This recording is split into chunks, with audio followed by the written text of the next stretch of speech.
नमस्कार। जीव विज्ञान के इस लेक्चर में आपका स्वागत है।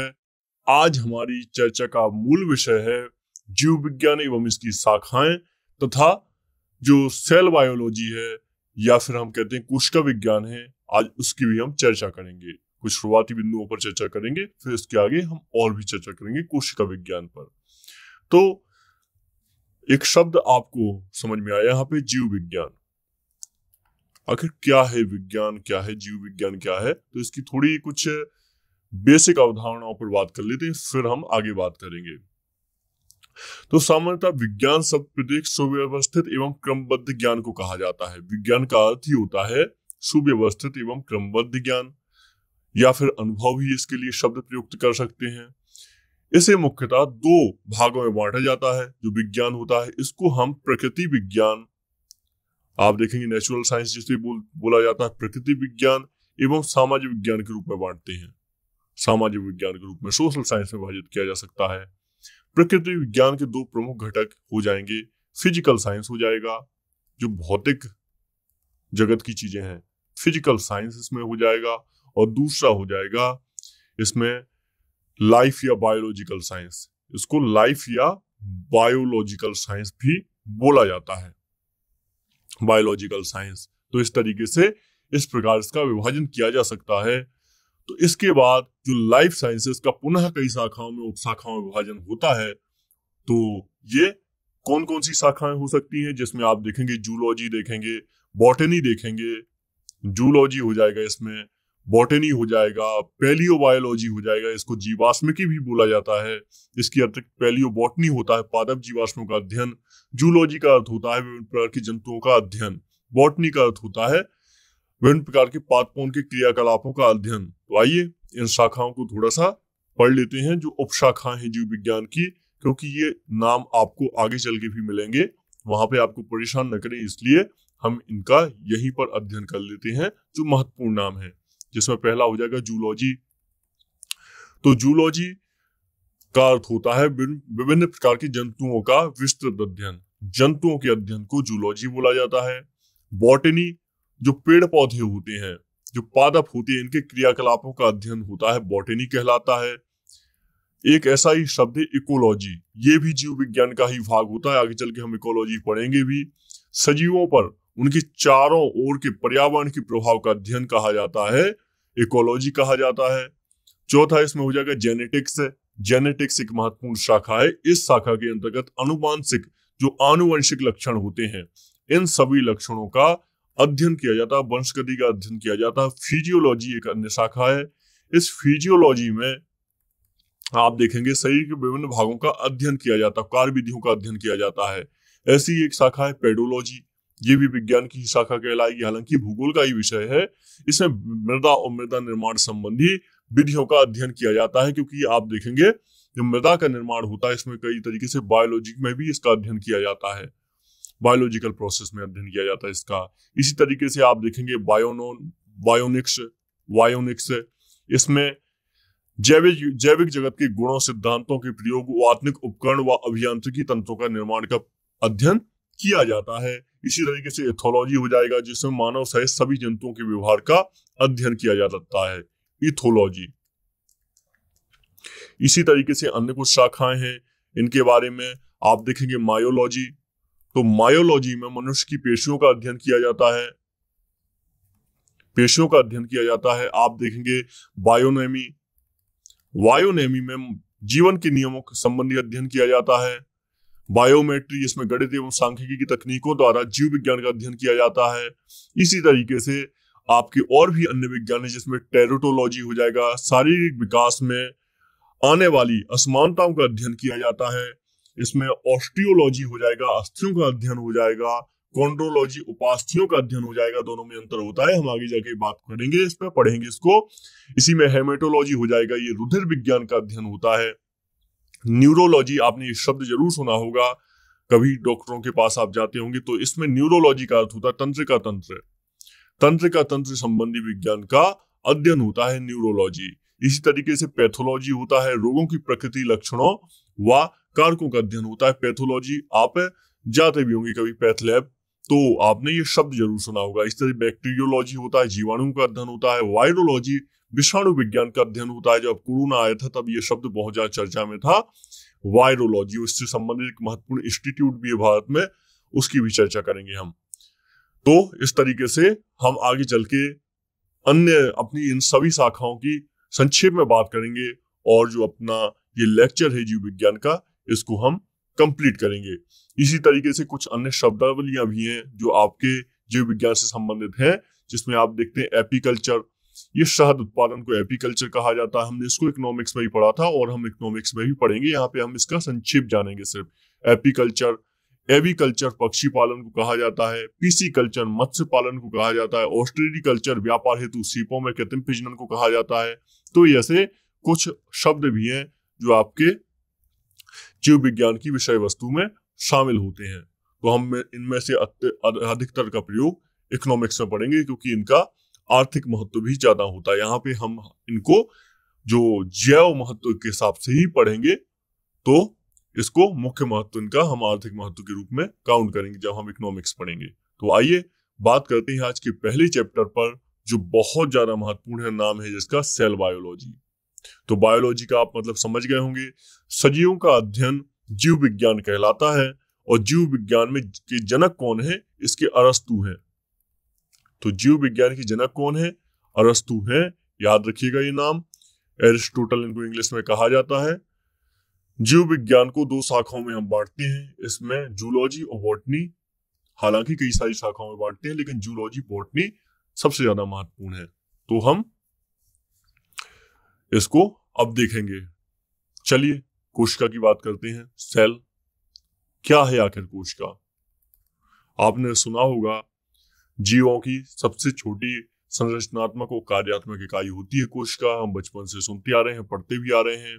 कोशिका के अध्ययन को क्या कहा जाता है? इसके अध्ययन को कहा जाता है साइटोलॉजी। साइटोलॉजी इसके अध्ययन को कहा जाता है। कोशिका विज्ञान संबंधी अध्ययन को, ये प्रश्न बनता है एग्जाम में, कोशिका अध्ययन को क्या कहा जाता है? तो कोशिका की जो खोज है ना, सर्वप्रथम 1665 में एक रॉबर्ट हुक नाम के व्यक्ति थे। रॉबर्ट हुक नाम के व्यक्ति थे, इन्होंने कॉर्क पर मृत कोशिकाओं को खोजा था। मृत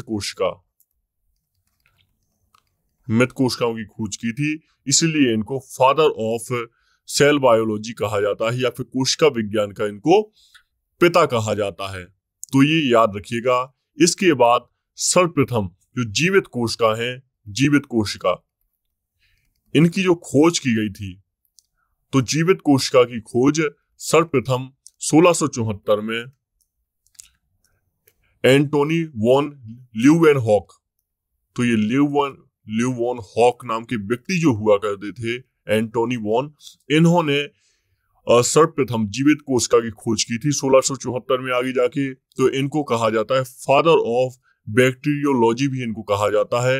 ये इनके बारे में से संबंधित एक शब्द है। फादर ऑफ बैक्टीरियोलॉजी भी कहा जाता है इनको, जीवाणु विज्ञान का पिता। तो आगे चल के आप देखेंगे जो रॉबर्ट ब्राउन नाम के एक व्यक्ति हुए हैं, रॉबर्ट ब्राउन। हम थोड़े से इतिहास पर नजर डाल रहे हैं जो कोशिका पर आपको पता होना चाहिए। इन्होंने 1881 में कोशिका के अंदर केंद्रक की खोज की। ये भी बहुत महत्वपूर्ण व्यक्ति हैं, क्योंकि केंद्रक ही आगे चल के डिसाइड करेगा कि कोशिका कैसे कार्य करेगी। ये बहुत महत्वपूर्ण कोशिका का अंग है। कोशिकांग मतलब कोशिका का अंग है। रॉबर्ट ब्राउन ने 1881 में कोशिका के अंदर केंद्रक की खोज की। आगे चल के स्लाइडेन और स्वान नाम के दो व्यक्ति थे, स्लाइडेन एवं स्वान, इन्होंने कोशिका सिद्धांत दिया। इन्होंने कोशिका सिद्धांत दिया। अभी हम पढ़ेंगे ये क्या सिद्धांत था। आखिर सिद्धांत दिया और कहा कि शरीर कोशिकाओं से बना है, अतः कोशिका शरीर की सबसे छोटी इकाई है। इस सिद्धांत के अनुसार इन्होंने कोशिका को कार्यात्मक एवं संरचनात्मक इकाई कहा पूरे शरीर की, कि जो भी हमारा शरीर है, चाहे वो हमारा ब्लड हो, चाहे वो हमारी त्वचा हो, चाहे कुछ भी हो, हमारे शरीर का कोई भी भाग, तो ये सब कोशिकाओं से बना हुआ है। तो मृत कोशिकाओं को नेफ्रोसिस कहा जाता है। नेफ्रोसिस किसको कहा जाता है? मृत कोशिकाओं को। यह शब्द आगे चल के आपको मिलेगा। सबसे छोटी कोशिका किसकी होती है? ये प्रश्न भी खूब बनते हैं। सबसे छोटी कोशिका किसकी होती है? इसको माइक्रोप्लाज्मा को माना जाता है, माइक्रोप्लाज्मा। इसको सबसे छोटी कोशिका माना जाता है। और सबसे बड़ी कोशिका किसको माना जाता है? ये माना जाता है शुतुरमुर्ग का अंडे। शुतुरमुर्ग का जो अंडा होता है इसको दुनिया की सबसे बड़ी कोशिका माना जाता है। तो सबसे छोटे कोशिका तंत्र किसका है? स्नायु कोशिका तंत्र होता है, जो ब्रेन का होता है। सबसे छोटा जो कोशिका तंत्र होता है ये स्नायु कोशिका तंत्र होता है हमारे शरीर का।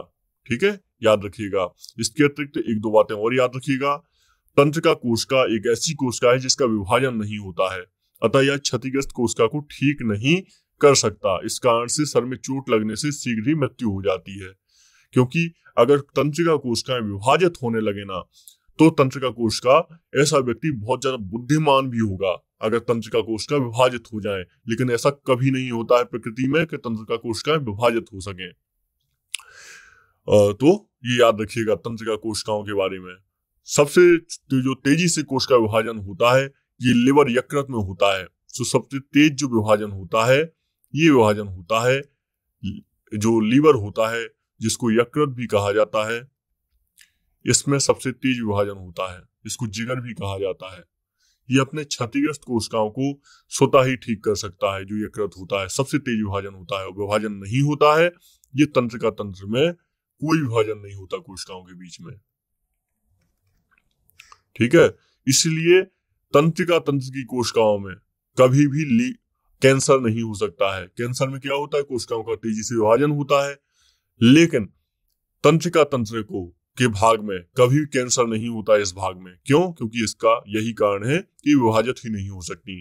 अगर ये विभाजन गलती से हो भी गई तो ऐसा व्यक्ति जो कैंसर से मरने वाला होगा इसके पहले ही कैंसर का इलाज ढूंढ लेगा, क्योंकि इसमें अति बहुत ही ज्यादा बुद्धिमत्ता होगी और बहुत ये तेज होगा।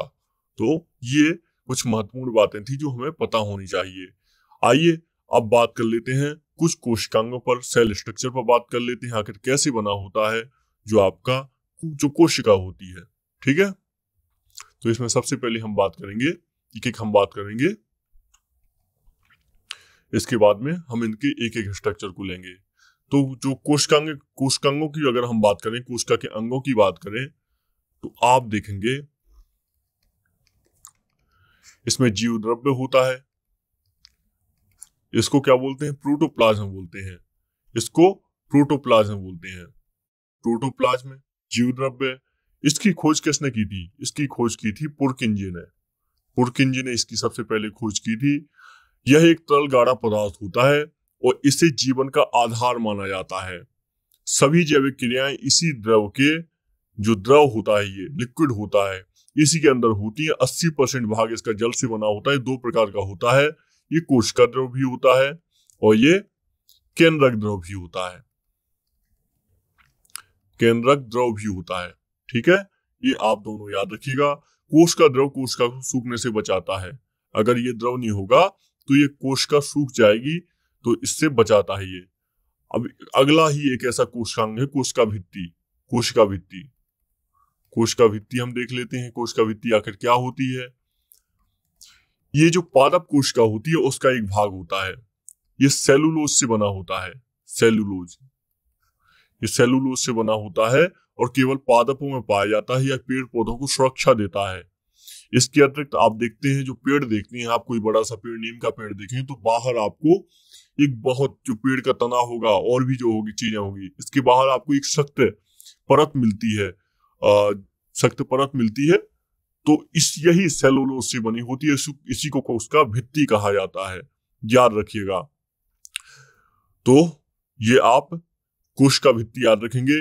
इसके अतिरिक्त जो जीवाणु होता है, जीवाणु भी एक पादप होता है। इसको भी पादप में गिना जाता है जीवाणु को, और इसकी कोशिका भित्ति, इसमें भी कोशिका भित्ति होती है। और ये यहाँ पे पेप्टिडो, ये सेलुलोज की नहीं बनी होती है बल्कि ये पेप्टिडो ग्लाइकेन की बनी होती है। तो दोनों में ही कोशिका भित्ति पाई जाती है, पादपों में भी जीवाणु में भी। लेकिन जीवाणु में कोशिका भित्ति सेलुलोज की नहीं होगी। सेलुलोज क्या होता है? सेलुलोज जो पेड़ पौधे होते हैं इनमें पाया जाने वाला एक पदार्थ होता है, और इसका पचाने का सिर्फ गुण जो पशु होते हैं, जो मवेशी होते हैं, इन्हीं के पास होता है। अगर आप सोचिए, जो सेलुलोज दुनिया में सबसे ज्यादा पाया जाने वाला खाद्य पदार्थ है, और अगर ये पदार्थ अगर इंसान भी खाने लगे तो ये दुनिया में जो समस्या है ना भूखमरी की, ये पूरी समस्या हल हो जाए, हमेशा के लिए समस्या मिट जाएगी। क्योंकि दुनिया में अगर पादप ही हम खाने लगेंगे, पादप के पत्ते ही खाने लगेंगे, तो ऐसे में कोई समस्या रहेगी ही नहीं। तो इसलिए जो मवेशी होते हैं सेलुलोज ही पचा लेते हैं, और ये आपका कार्बोहाइड्रेट ही पचा लेते हैं। हम लोग सेलुलोज नहीं पचा पाते, जो मनुष्य होते हैं सेलुलोज की पचाने की क्षमता हमारे अंदर नहीं होती है। तो इसीलिए हम पत्ते नहीं खा पाते हैं, पचा नहीं पाते हैं पत्ते, अधिकतर पत्ते। तो इसके अतिरिक्त जो कवक की कोशिका भित्ति होती है, कवक में भी कोशिका भित्ति पाई जाती है, तो इसको कायरीन की बनी होती है कोशिका भित्ति, कायरीन की। तो ये सब आप कोशिका भित्ति से संबंधित याद रखिएगा। कवक में भी पाई जाती है, जीवाणु में भी पाई जाती है, उसके अतिरिक्त पादपों में भी कोशिका भित्ति पाई जाती है। एक अन्य कोशिकांग है कोशिका झिल्ली, इस सेल मेम्ब्रेन इसको कहा जाता है अंग्रेजी में, कोशिका झिल्ली। क्या होती है कोशिका झिल्ली? यह जंतु एवं पादप दोनों कोशिकाओं में पाई जाती है, लेकिन कोशिका भित्ति से पादप कोशिकाओं में पाई जाती है। तो ये जंतु तथा पादप दोनों कोशिकाओं में पाई जाती है। अभी हम जंतु कोशिका की पूरी बात करेंगे। पादप कोशिकाओं में पाई जाती है। ये कोशिका के अंदर सभी अवयव इसी झिल्ली के अंदर रहते हैं। यह कोशिका के अंदर जाने वाले पदार्थों का नियंत्रण करती है, मतलब कौन पदार्थ कैसे अंदर जाएगा कोशिका के अंदर या किस तरीके से बाहर निकलेगा, यह उन सब चीजों को निर्धारित करती है, नियंत्रित करती है। यह अर्धपारगम्य होती है। अर्धपारगम्य, इसका अर्थ क्या होता है? ये कुछ ही वस्तुओं को अंदर जाने देती है, सारे द्रवों को, सारी चीजों को अंदर नहीं जाने देती है जो कोशिका झिल्ली की होती है। ठीक है, तो कोशिका की अपने आप में जो संरचना अभी हम देखेंगे अपने आप में अतुल्य है, सबसे अद्वितीय है। तो हम इसकी संरचना को अभी देखेंगे। ठीक है, आइए एक अन्य कोशिकांग की बात करते हैं। ये है माइटोकॉन्ड्रिया। माइटोकॉन्ड्रिया क्या होता है? माइटोकॉन्ड्रिया, इसको सूत्र कणिका भी कहा जाता है। इसकी खोज अल्टेमैन ने की थी। अल्टेमैन, ये इसमें ऑक्सीश्वसन होता है। यहां क्या होता है? ऑक्सीश्वसन होता है, ऑक्सीश्वसन होता है। यहां क्रेब्स चक्र चलता है। क्रेब्स चक्र क्या होता है अभी बात करते हैं। क्रेब्स चक्र चलता है जिसके फलस्वरूप एटीपी ये ऊर्जा होती है तथा ग्लूकोज बनते हैं, ग्लूकोज बनते हैं और हमें ऊर्जा मिलती है। तो ये सबसे ज्यादा जो शुरुआत होती है हमें ऊर्जा मिलने की, प्रोटीन मिलने की, तो ये हमें सबसे पहले माइटोकॉन्ड्रिया से मिलती है। माइटोकॉन्ड्रिया से जो कोशिका होती है इसको ऊर्जा मिलती है, उससे हमें ऊर्जा मिलती है। इसी कारण इसको कोशिका का पावर हाउस कहा जाता है। इसको क्या कहा जाता है? कोशिका का पावर हाउस कहा जाता है, क्योंकि ये क्रेब्स चक्र ऊर्जा निर्माण करता है। इसके अतिरिक्त अपने लिए प्रोटीन भी निर्माण करता है। ये इस तरीके का एक दूसरा शब्द है अंतः प्रदव्य जालिका। ये क्या होता है अंतः प्रदव्य जालिका? इसको एंडोप्लाज्म, इसको ईआर बोलते हैं शॉर्ट फॉर्म में। क्या बोलते हैं? ईआर बोलते हैं शॉर्ट फॉर्म में, इंग्लिश में बोलते हैं, अंग्रेजी में इसको एंडोप्लाज्मिक रेटिकुलम, अंतः प्रदव्य जालिका इसको हिंदी में बोला जाता है। इसके अंदर क्या होता है? यह कोशिका के अंदर से आंतरिक सहायता देती है और इसको कोशिका का आंतरिक कंकाल भी कहा जाता है, अंतः प्रदव्य जालिका को। इसमें क्या होता है? ये दो तरह की होती है, एक स्मूथ ईआर होती है, नम्य ईआर होती है। इसमें क्या होता है? इस पर राइबोसोम होता है। जो नम्य होती है इसमें राइबोसोम होता है इस पर। ये राइबोसोम का कार्य क्या होता है? राइबोसोम होता है और ये क्या करता है? जो स्मूथ ईआर होती है, जो स्मूथ ईआर होती है इसमें कार्बोहाइड्रेट तथा वसा का निर्माण करता है, तथा वसा का निर्माण करता है जो आपका स्मूथ ईआर होता है। जबकि जो रफ ईआर होता है, हार्ड ईआर होता है, अंतःप्रदव्य जालिका होती है जो कठोर वाली, इस पर राइबोसोम होता है, राइबोसोम।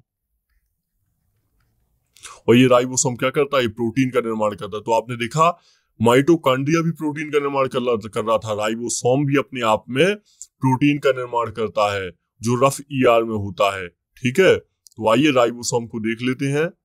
राइबोसोम तो कोशिका के अंदर सबसे छोटा अंग ये होता है, सबसे छोटा यह प्रोटीन का निर्माण करता है। प्रोटीन, तो इसका मतलब ये मत समझिए कि यही सबसे ज्यादा प्रोटीन का निर्माण करता है, नहीं, ये अपने लिए प्रोटीन का निर्माण करता है। आप देखेंगे इसे प्रोटीन की फैक्ट्री भी कहा जाता है, प्रोटीन फैक्ट्री इसको कहा जाता है। यह दो प्रकार का होता है, जो 70S राइबोसोम भी होता है और एक होता है 80S राइबोसोम। दो प्रकार के राइबोसोम होते हैं। 70S राइबोसोम हल्का होता है, प्रोकैरियोटिक कोशिकाओं में पाया जाता है। जो 80S राइबोसोम होता है यह यूकैरियोटिक कोशिकाओं में पाया जाता है। अभी हम इन दोनों कोशिकाओं की बात करेंगे, तब आप इस शब्द को समझ पाएंगे, तो ये आप याद रखिएगा, ठीक है। एक अन्य ऐसा ही शब्द है गोल्जी बॉडी, गोल्जी काय इसको बोला जाता है हिंदी में, गोल्जी काय। तो इसमें क्या होता है, इसकी खोज कैमिलो गोल्जी ने की थी और ये कार्य क्या करता है, यह पदार्थ का परिवहन करता है, परिवहन के लिए उत्तरदायी होता है, यानी यातायात करता है जो आपकी कोशिका होती है। एक अन्य तत्व है सेंट्रोसोम, इसको तारक काय भी बोलते हैं, तारक काय। ये कोशिका का विभाजन करता है। ये किसके लिए उत्तरदायी होता है, विभाजन करने के लिए उत्तरदायी होता है। यह मस्तिष्क में नहीं पाया जाता, क्योंकि हम बात कर चुके हैं यह तंत्रिका कोशिका में कभी विभाजन नहीं होता है, इसलिए मस्तिष्क में नहीं पाया जाता। यह केवल जंतु कोशिका में पाया जाता है और पूरे शरीर में पाया जाएगा मस्तिष्क को छोड़ के, जो सेंट्रोसोम होता है, ठीक है। इसकी खोज किसने की थी, बॉबेरी ने की थी इसकी खोज। एक अन्य तत्व है लाइसोसोम, लाइसोसोम, सेंट्रोसोम देखा हमने, लाइसोसोम। लाइसोसोम क्या होता है, ये कोशिका के अंदर पाचन का कार्य करता है। किसका कार्य करता है, पाचन का कार्य करता है। इसके अंदर जल अपघटक पाया जाता है, ये जल इसके अंदर एक होता है। ये क्या करता है लाइसोसोम, कोशिका के अंदर का कोई अंग यदि काम नहीं करता तो यह उस अंग को नष्ट कर देता है, पचा लेता है अपने आप में।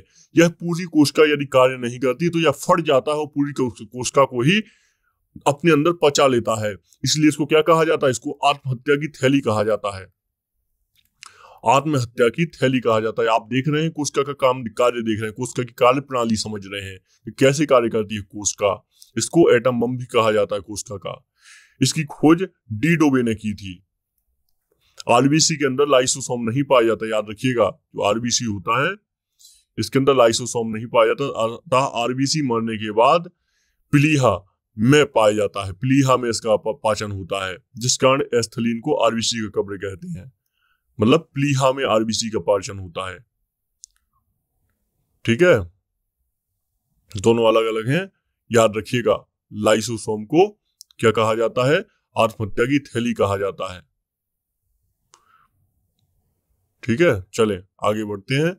इसके अलावा एक जो शब्द है केंद्रक, न्यूक्लियस, ये बहुत महत्वपूर्ण कोशिकांग है केंद्रक।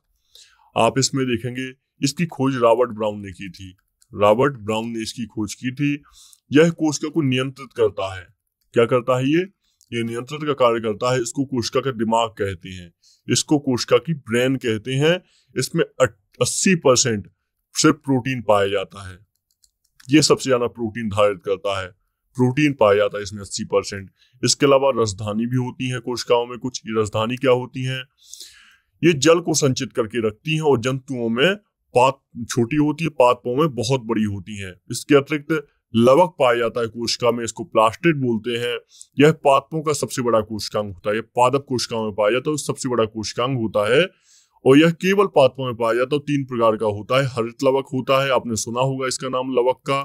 हरित लवक होता है, एक अवर्णित लवक होता है, एक वर्णित लवक होता है। तो 3 होते हैं ये लवक। तो हरित लवक का कार्य क्या होता है, ये भोजन का निर्माण करता है। पत्ती और तने में पाया जाता है, पत्ती और तने में पाया जाता है। इसके अतिरिक्त जो दूसरा लवण है अवर्णित, ये क्या होता है अवर्णित लवक, ये का काम क्या करता है, ये भोजन का संग्रह करता है, भोजन का संग्रह करता है और जल तथा फल में पाया जाता है। जड़, ये जड़ में तथा फल में पाया जाता है, जड़ तथा फल, ठीक है। और तीसरा हो जाएगा वर्णित लवक, वर्णित। तो इसमें क्या होता है, यह रंग प्रदान करता है, रंग। जैसे टमाटर हो गया तो टमाटर को लाल रंग देता है, ये मिर्च को हरा रंग प्रदान करता है। तो ये इस तरीके से वर्णित लवक का कार्य होता है रंग प्रदान करना, और अवर्णित लवक का कार्य होता है भोजन संग्रह करना, और हरित लवक का कार्य होता है भोजन का निर्माण करना, ठीक है।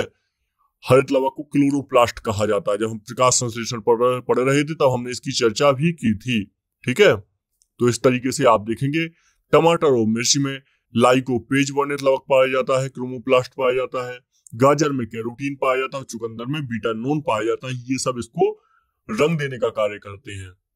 और जो पीला रंग होता है इस जेंतोफिल के कारण होता है, जेंतोफिल लवक पाया जाता है, इसके कारण ये पीला रंग होता है। तो ये सब आप याद रखेंगे सारी चीजों को, जो बहुत ज्यादा महत्वपूर्ण है। ठीक है, ये हम सारे कोशिकांगों को पढ़ चुके हैं। चलिए आगे बात करते हैं, सेल के प्रकारों की बात कर लेते हैं। तो सेल दो प्रकार की होती है। एक तो होता है सबसे पहले प्रोकैरियोटिक सेल, प्रोकैरियोटिक, और दूसरा होता है यूकैरियोटिक। क्या अंतर है इसमें? ये अविकसित कोशिका होती है।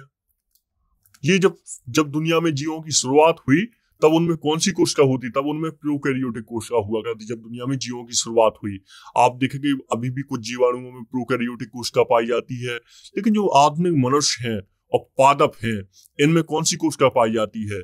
आधुनिक जो जीव है और जंतु है, पादप है, तो इनमें कौन सी कोशिका पाई जाती है? यूकैरियोटिक कोशिका पाई जाती है। ये कोशिका एक विकसित कोशिका है, ये एक विकसित कोशिका होती है। तो अब हम इस कोशिका के बारे में, प्रोकैरियोटिक के बारे में अगले लेक्चर में इत्मीनान से पढ़ेंगे। एक बार हम रिवीजन कर लेते हैं कि आखिर हमने किन किन चीजों के बारे में बात की। तो आज हमने चर्चा की शुरुआत से, तो ये हमने चर्चा की सेल बायोलॉजी में, हमने सेल स्ट्रक्चर की चर्चा की, जिसमें हमने प्लाज्मा झिल्ली की बात की हमने। इसके अतिरिक्त हमने देखा कि कोशिका का अध्ययन देखा, हमने कोशिका का इतिहास देखा, किस तरीके से कोशिका डेवलप हुई है। ठीक है, इसको हमने देखा। इसके अतिरिक्त हमने कोशिका भित्ति के बारे में बात की और हमने देखा कि क्यों महत्वपूर्ण है कोशिका भित्ति। इसके अतिरिक्त हमने कोशिका झिल्ली, सेल मेम्ब्रेन की बात की, हमने माइटोकॉन्ड्रिया की बात की, हमने अंतःप्रदव्य जालिका यानी ER की बात की। ये दो प्रकार की होती है। इसके अतिरिक्त हमने राइबोसोम की बात की, हमने इसके अतिरिक्त बात की सेंट्रोसोम की भी बात की हमने, जो इसको क्या बोलते हैं, इसको तारक काय बोलते हैं। हमने देखा कि कोशिका विभाजन कार्य करता है, लेकिन ये मस्तिष्क में नहीं पाया जाता। इसके अतिरिक्त लाइसोसोम की हमने बात की, क्योंकि कोशिका के अंदर पाचन का कार्य करता है, एक समय के बाद कोशिका को भी ये पचा लेता है। हमने केंद्रक की बात की, हमने न्यूक्लियस की बात की, जिसमें हमने देखा इसकी खोज रॉबर्ट ब्राउन ने की थी। राजधानी लवक की भी हमने बात की, हरित लवक की बात की। तो इस तरीके से हमने कोशिका के समस्त प्रकारों का अध्ययन किया और हमने कोशिका के बारे में बेहतर से विस्तृत तरीके से जानकारी हासिल करने का प्रयास किया। तो मेरे समझ से आप कोशिका को, इसका अवधारणा समझ गए होंगे कि आखिर कोशिका की अवधारणा क्या है और कोशिका का अध्ययन हमारे लिए महत्वपूर्ण क्यों होता है। यही महत्वपूर्ण था आपके लिए। तो आगे चल के अगले लेक्चर में हम कोशिका के बारे में कुछ और भी चर्चा करेंगे। ठीक है, तो इस लेक्चर को हम सिर्फ इतना ही रखते हैं और मिलते हैं अन्य लेक्चर में। नमस्कार।